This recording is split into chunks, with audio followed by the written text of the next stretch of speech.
Una rassegna, scrittori sul lettino, per 3 presentazioni in un momento un po' particolare, perché già è difficile ritornare in spiaggia, è sempre stato difficile presentare libri, una sfida quanto mai ardua quest'anno. Sì, una sfida non da poco, perché come dici tu, effettivamente il periodo non è dei più facili, in generale per i libri, per la cultura non è facilissimo.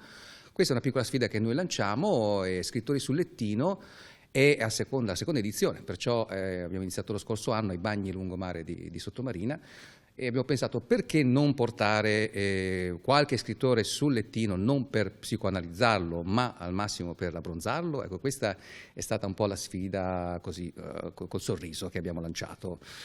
E è andata bene perché la seconda edizione abbiamo concluso lo scorso anno con un libro di Giovanni Montanaro che si intitolava Le ultime lezioni. E quest'anno abbiamo aperto con un libro di Tiziano Scarpa che si intitola La penultima magia. Quindi non so, poteva essere la prossima volta sarà la terzultima qualcosa, e in realtà poi dopo Tiziano Scarpa che ha aperto la rassegna abbiamo avuto Sandro Friziero che è in finale al Premio Campiello in Cinquina. Quindi non avete rispettato la par condicio, avete dato un'opportunità in più, non va bene questo, eh? Ci siamo allargati. Sandro è un indigeno nel senso che è di Chioggia, e quindi abbiamo avuto gioco facile nell'invitarlo.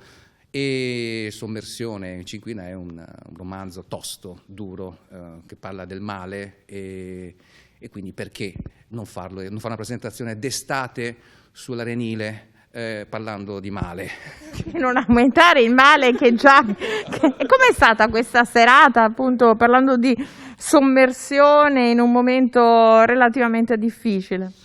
Guarda, è stata una sommersione di gente anzitutto, perché ci sono state molte persone che sono venute alla presentazione, erano molto curiose di vedere Sandro Friziero finalmente dal vivo, perché il suo libro è uscito proprio il giorno della chiusura delle librerie, del lockdown. Come sai, come sappiamo, è stato anche per questo settore un periodo difficile, perché molte uscite sono state congelate, sono state bloccate, tra le quali anche quella di Tiziano Scarpa, per cui la riapertura, diciamo così, comunque mitigata e contingentata, è stata forte anche come risposta da parte del pubblico, e anche questo è un bel segnale, perché vuol dire che la gente ha voglia non solo voglia di incontrarsi in generale, ma ha voglia anche di vedere gli scrittori parlare dei loro libri anche in un contesto piacevole come può essere appunto uno stabilimento balneare al crepuscolo, con un pochetto di aria che arriva, non sempre, tanta comunque c'è. Terzo appuntamento, ospitate chi? Terzo appuntamento è una esordiente assoluta, è Valentina Maini, una scrittrice di Bologna che è giovanissima ma ha comunque un passato da ricercatrice in letteratura comparate, e lei aveva alle spalle anche un libro di poesia, quindi con la scrittura insomma maneggia le varie forme della scrittura. Questo è l'esordio in prosa, è un romanzo edito da Bollati Boringhieri, si intitola La mischia, è un romanzo corposo, impegnativo, polifonico, ci sono molte storie che si intrecciano, è un'ambientazione nei Paesi Baschi, quindi ci sono 2 gemelli che intrecciano le loro storie. E una scrittura allucinata, estremamente raffinata, è un libro in cui tu entri e difficilmente ne esci fuori. Scrittori sul lettino ha pochi scrittori, se vogliamo, 3, ma devono essere comunque scrittori che presentano delle novità assolute, e soprattutto come mai viene scelta sempre un po' la cifra della riflessione, anche del dramma, insomma, perché libri sempre impegnati? Questa è una domanda difficile, in realtà non so darti una risposta precisa, non so se è una volontà in realtà. Io seguo delle scritture particolari, più che delle storie, più che dei temi, più che dei generi. mi interessa la scrittura, quindi lo stile, perciò leggo come normale sia il più possibile, vedo qual è quello stile che mi aggancia in modo particolare, e aggiungo anche che se poi quello scrittore è anche uno scrittore che sa portare la parola al pubblico, quindi è un performer, come nel caso di Tiziano Scarpa in particolare, e quindi la sa come dire, trasportare dalla pagina al lettino, ecco, ancora meglio. In questo caso proprio facciamo la famosa quadratura del cerchio. Dici che tu sei attento allo scrivere, no?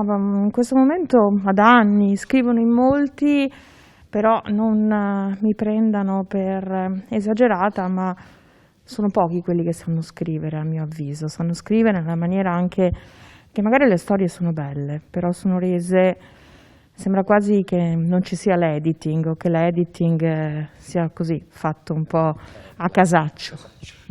Guarda Antonella, che è una considerazione che faccio totalmente mia, è vero. Magari ci sono delle intuizioni su delle belle storie che possono compiacere un certo tipo di pubblico anche vasto, perché in effetti se poi vai a guardare le classifiche, senza fare alcun tipo di polemica, però certo è la storia che colpisce. Se poi quella storia come dire, coinvolge il lettore e finisce bene, ancora meglio.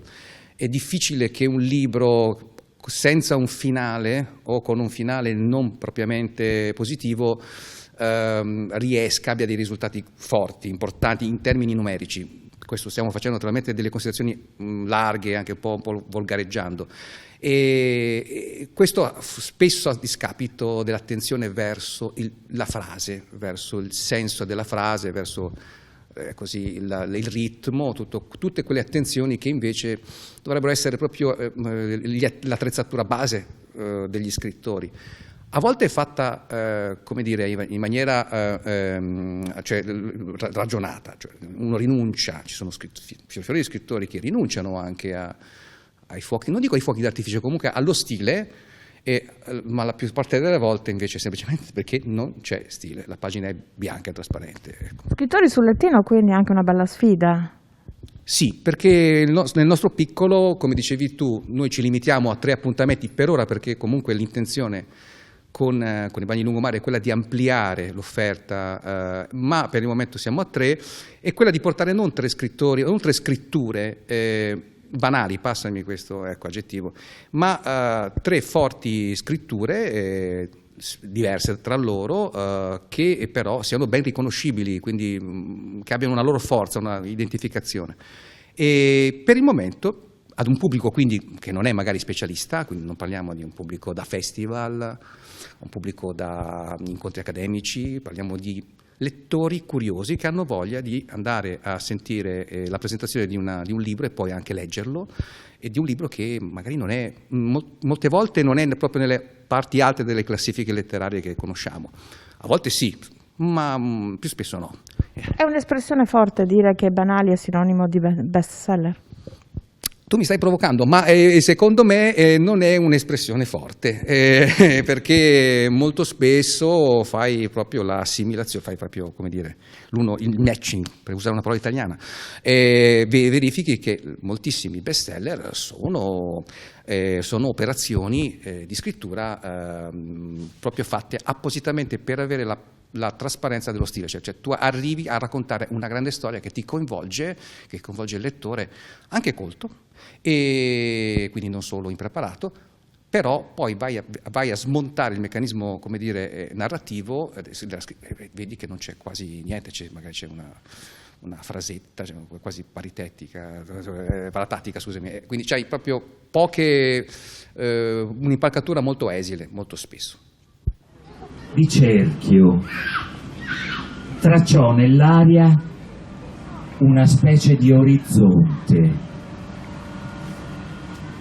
Il parafulmine crepitò, fu percorso da una fila di piccole scintille che risalirono dalla base alla punta. Dal culmine dell'antenna sprizzò una saetta scagliata alla rovescia, dal basso in alto. Un fulmine silenzioso si impennò all'insù, perforando la notte. Il lampo sfolgorò per un istante, accecò l'aria nera e poi si sgretolò, dissolvendosi nella vastità del cielo.